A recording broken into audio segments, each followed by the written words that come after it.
YBY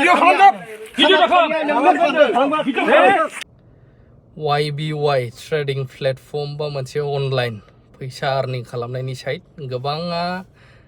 दावराव दावसि जागासिनो दं बेनि थाखाय बेनो हरो बेबो हरो आंनोबो हरदों गोबाङा बे मामार गोबां मिथिनो लुबैयोना थ' मोनसे आं आपडेट होग्रोनो मानगोनां बिश्वजित दैमारि सारा मा बुंदों आरो जोंहा NDPनि होननानै माखासे पर्टेलफोराव लिरनानै होदों गावजों गाव मा सेलायनानै बोरै दावराव दावसि जादों गुद्दा गुद्दि ভিডিও ফুটেজ होग्रोनो बिनि उनाव गुबै खौरां फैगोन না না চোৱা এইবিলাক যাৰ যি মন যায় সেইটোতো চবে কৈ থাকিব সেইবোৰ চব প্ৰক্ৰিয়াটো চলি থাকিব ভাৰত কোনো ব্যক্তিগত মতামতত নচলে সংবিধানৰ মতে চলে আৰু সংবিধানৰ আধাৰত যিবোৰ নিয়মাৱলী আছে সেই নিয়মাৱলীৰ মতে চলে গতিকে চাকৰিয়ালৰ দৰমহা বঢ়া কোনোবা বিধায়কৰ দৰমহা বঢ়া কাৰোবাৰ কিবাৰ বঢ়া সেইবিলাকৰ আইনগত কথা গতিকে আইনগতভাৱে এইবিলাক চব হৈ যাব এতিয়া তেওঁ ইচ্ছা নাথাকিলেও অখিল গগৈ ডাঙৰীয়া সেই আইনত থকাৰ কাৰণে তেওঁ দৰমহা লৈ আছে তেওঁ সুযোগ সুবিধা লৈ আছে যিমানখিনি MLA হিচাপে সুবিধা পায় এই সুবিধা পোৱাকেইটা গোটেই আইনগতভাৱে বিধানসভাৰ মজিয়াত চৰকাৰে পাছ কৰি ফালে নিৰীক্ষণ কৰি দিয়া তেখেতে আজি যিটো দৰমহা পাইছে সেইটো তেনেকুৱা প্ৰক্ৰিয়াৰে হোৱা আৰু কালি পৰহি যিটো হ'ব গতিকে চৰকাৰৰতো ভাল আপিল আছে যিবিলাকৰ অভাৱ নাই তেওঁলোকে সেইবোৰ গ্ৰহণ কৰিব নালাগে আজি চৰকাৰে কৈছে সবে যিসকলৰ ৰেচন কাৰ্ড আছে তেওঁলোকে অৰুণোদয় পাব তেওঁলোকে ঘৰ পাব যদিও 30-50 বিঘা মাটি আছে হলিও তেওঁলোকে ঘৰ পাব আয়ুষ্মান কাৰ্ড পাব উজ্জ্বলা আঁচনিত গেছ কানেকশ্যন ফ্ৰী পাব কাৰেণ্টৰ ফ্ৰী কানেকশ্যন পাব কিন্তু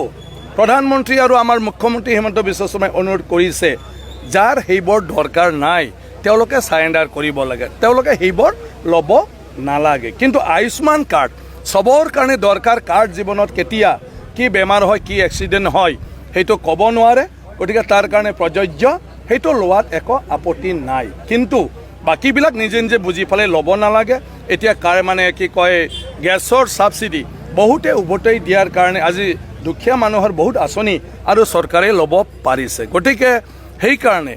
বিধায়কবিলাকৰ ক্ষেত্ৰতো মই ভাবোঁ তেনেকুৱা ধৰণৰে নিয়ম আহিব যিসকলে ৰাজহুৱা স্বাৰ্থত তেওঁক দৰমহা নহ'লেও হ'ব বুলি ভাবে তেওঁলোকে দৰমহাবিলাক সাৰেণ্ডাৰ কৰিব পাৰা এই প্ৰক্ৰিয়াও হৈ যাব मानगोनां आसाम आयेन आफादनि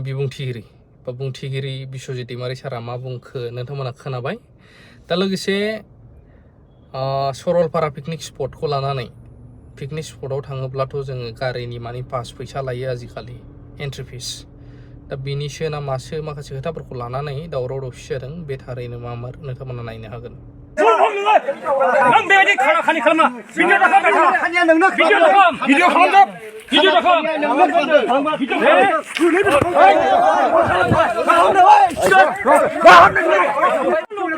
आं लाइनखौनो बुंबाय थादों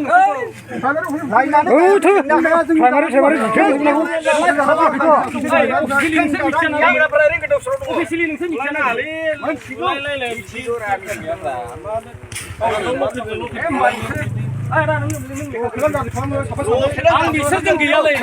दाख्लैनो जालायबाय दाथुनि बसायबाय दिनै मा जाखोमोनलाय नोंसोर आं नोंखौ दाख्लै नों खोथाखौ बुजिलाय नों बेबायदि खानि खालामा भिडिअ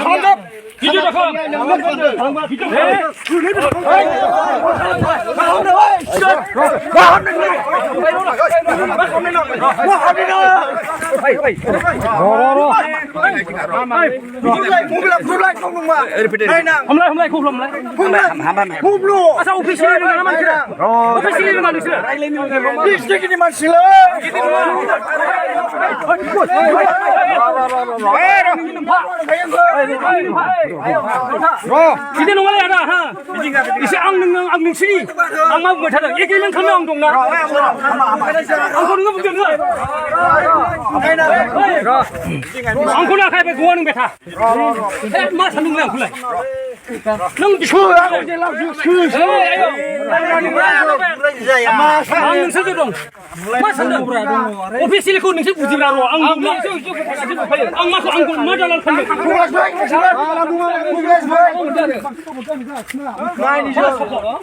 आं होनदों र' मोजां रायलायबानो जागोन नोंसिनि दमा सोलिगोन ना गासिबो नों बहा बेथा नोंखौ नोङो नायगोन नों दमखौ नायबानो जाबाय नों बेथा डिसप्ले हट बुरसेजों लागो बेखौ रावबो दं गैया नों आंजों हागोन नोङो रावबो दं गैया डिसप्ले हट बुथे नाय नोंसोर डिसप्ले हट बुथे बन्द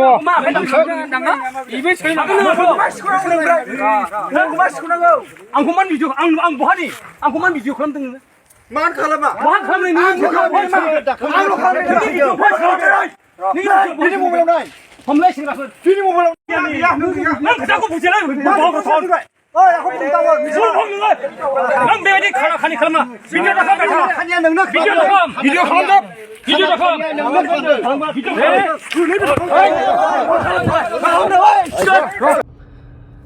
तो नोंथांमोना आपडेटखौ नुबाय आरो YBY ना मा नोंथांमोना गोबाङा मिथिनो लुबैनानै दं नंमारगौना नंमारा फेक ना मा मानसिफ्रा लाख लाख थाखा खामायबाय उमुगा एसेखिनि मोनबाय आं बेखौ गुवारै नेक्स्ट भिडिअआव लाबोगोन बै मोनसे चेनेलाव नायनानै थाबानो जाबाय थेंक इउ भेरि माच फर वाचिं लाभ इउ अल थाबैनो लाबोगोन